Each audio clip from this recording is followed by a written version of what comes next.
All right, so I was worked up to 180 pounds, my dips, then I had a layoff. And when I worked back up the second time, I was pushing way too hard. I always had a bursitis in my right elbow. And what happened was at one point I was pushing too hard. I changed around my workout. I knew I should have been doing it. And I know that muscles get stronger faster than tendons and ligaments, but I thought because I was already up to 180, I'd be able to go ahead and just push further. I thought my tendons could handle it because they get stronger more slowly than muscles, but they also lose strength more slowly than muscles. So I thought I'd be able to handle it. Needless to say, I injured my right triceps tendon, connects my triceps muscle to my bone. And I also had a really bad bursitis. Now, the funny thing is I hurt my elbow doing dips, but I was able to build back up intelligently to 180 pounds with dips, but doing pull-ups causes an issue. So I injured it doing dips, but I built back up the dips, and pull-ups are the problem.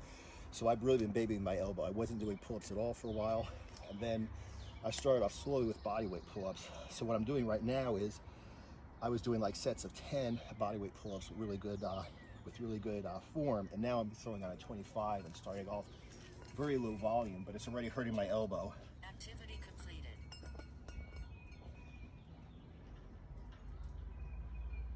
Careful, man. It's just a matter of I'm probably moving forward by adding weight way too soon. And I probably threw a 25 on, so I'm adding on too much weight. But I just want to see how it works out specifically for my elbow, not necessarily how it is with the muscle strength, but how it works with the bursitis in my right elbow. And because my original plan was basically just to master bodyweight pull-ups, which is why I tell the people I train.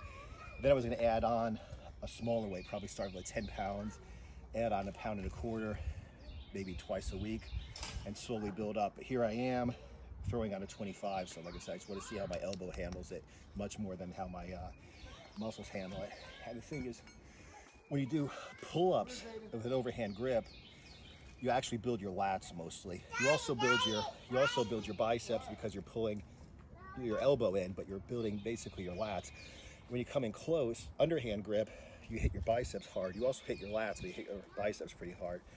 Since I don't do any direct arm work, I'm doing roughly shoulder width, parallel grip. So it's a combination of wide and close. It's a combination of overhand and underhand. So this is like the perfect way to hit both your biceps and your lats, but with one exercise.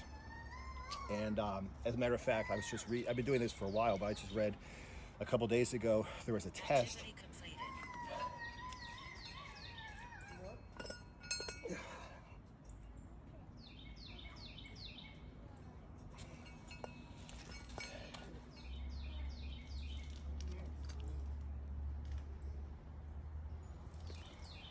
So I read recently there was actually a test done specifically how the muscles contract doing barbell curls, like proper direct biceps exercises, and doing parallel grip pull-ups. And they found out that the biceps activation from parallel grip pull-ups was exactly the same as it was by direct biceps work, like that barbell dumbbell curls. So like I said, when I talk about no direct arm work, if you do dips with heavy enough weight, and if you do pull-ups with heavy enough weight, you're not going to need to do curls, push down, stuff like that. You're still going to hit all the muscles in your arms. Activity completed.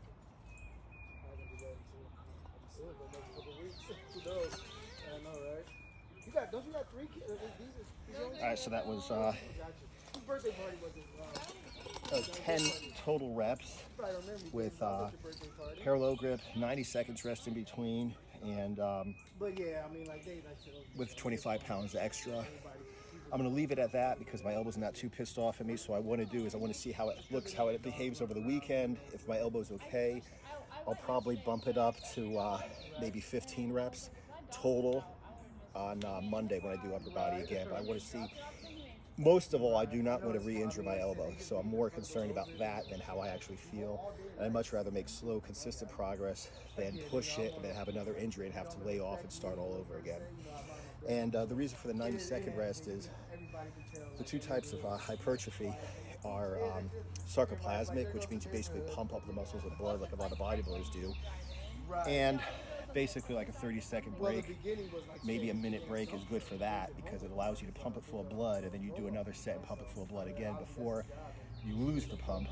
On the other hand, there's myofibular hypertrophy, which means you tear down the muscles, lift heavier weights, and obviously you can do more closer to your maximal output of strength if you take a longer break. So 90 seconds is generally accepted as the best combination between still keeping a pump but resting long enough that your strength recovers. So you'll keep a pump, but you'll also at the same time be doing a maximal type effort in between. Obviously, when I'm concentrating totally on myofibular hypertrophy, I actually increase. Every time I increase the weight, I increase the rest time in between to allow myself to hit the maximal strength for every following set. So I'm gonna go ahead and get another plate.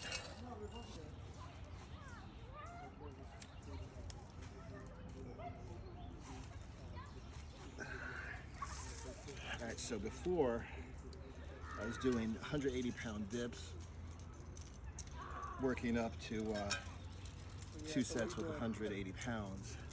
That was on a bar though. Now the thing is, since I got rings now, rings make everything about twice as hard. So if I can do 180 pounds on bars, probably be lucky if I could do 90 pounds on rings. And I haven't done ring dips in a long time, so it's not just a matter of the strength, but it's a matter of the technique. So I got a 45 here, which is 1/4 of 180 pounds extra weight. This is 1/4. This is literally my wasted time so easy warm-up set when I do bar dips.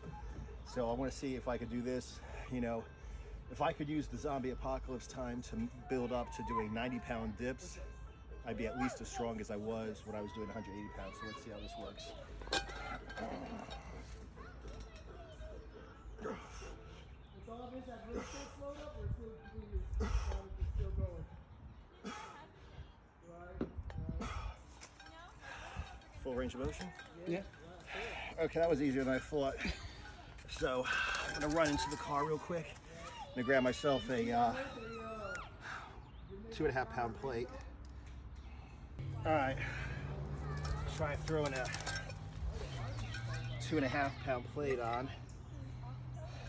Try it with Activity completed. try it with 47.5 pounds.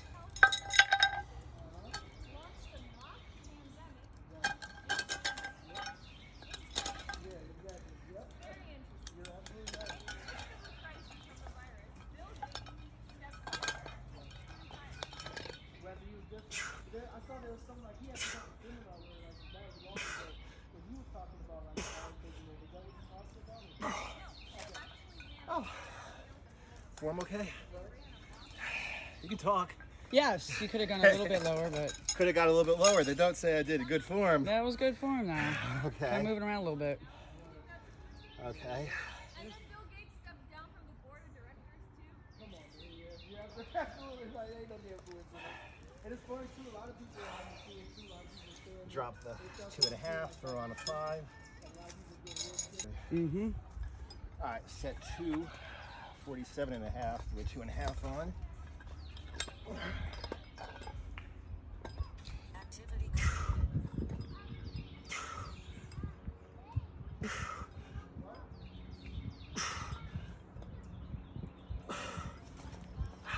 Felt that one a little bit in my chest. That looked good. In a good way. That looked good. All right, throw the 2.5 back on. Oh shit! No, that was that was 50 pounds. So this will be 52.5, I guess.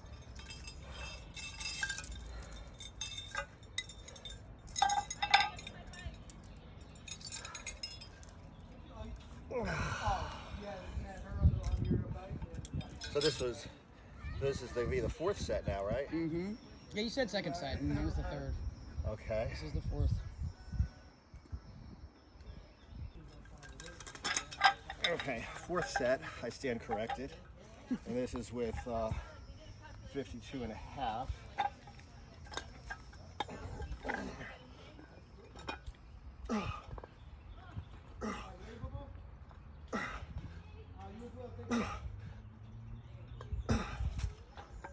Okay, I'm gonna go ahead and grab a 10, finish off with one last set of 55. All right, so last set, day one, zombie apocalypse workout. We built from 45 for 5 reps up to 55 for 5 reps. And this is a legitimate workout. Like I said, I hate it, like seeing all these people that built their shit up doing concentration curls and using machines and doing all kinds of stuff, and like, oh, just grab a can of peas and you're gonna have fucking 55-inch arms. Shit ain't gonna happen. And they're completely unqualified to teach this shit too. But this is what I've been doing ever since I started lifting weights again. Before I started lifting weights again, like I said, I got ripped doing just burpees, plyos, jump rope. Then I got ripped and big doing just body weight, ring, pull-up exercises. Then I got fucking big as fuck and strong as fuck, and all I do is the same thing: dips, pull-ups, squats, and deadlifts. So this is like, if the gym was open, this is probably the same workout that I'd be doing. I'd probably just be using more weight and using bars instead of rings, but this is the same workout that I would be doing in the gym if it was open today. So not like I'm trying to talk shit, but let's be honest, careful who you trust when it comes to home workouts.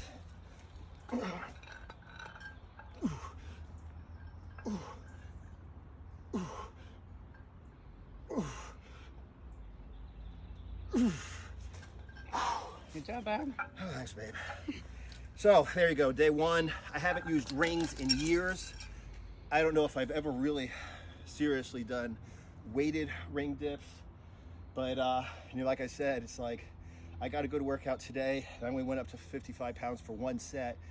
I was doing you know, 45, 90, 135 as warm-ups, then 2 sets of 180 on bars. So the rings make such a huge difference. You have to become the bars. You can't just lean in and just kind of push. You have to stabilize every muscle in your body to keep the rings from moving. You have to become the bar. And as you go down, you have to stabilize everything. As you go back up, you have to stabilize everything. It's a completely different movement from doing a movement on bars. That's why, like I said, if you have a limited amount of weights and you may not even have dip bars, which I do not have access to dip bars right now, get a pair of rings for 20, 30 bucks, get a couple weight plates, and to be honest, most of you guys are not gonna be able to do dips on rings at all, much less need a whole lot of weight. So day one, see you guys again on Monday when we do the second edition of the Zombie Apocalypse upper body workout. Okay.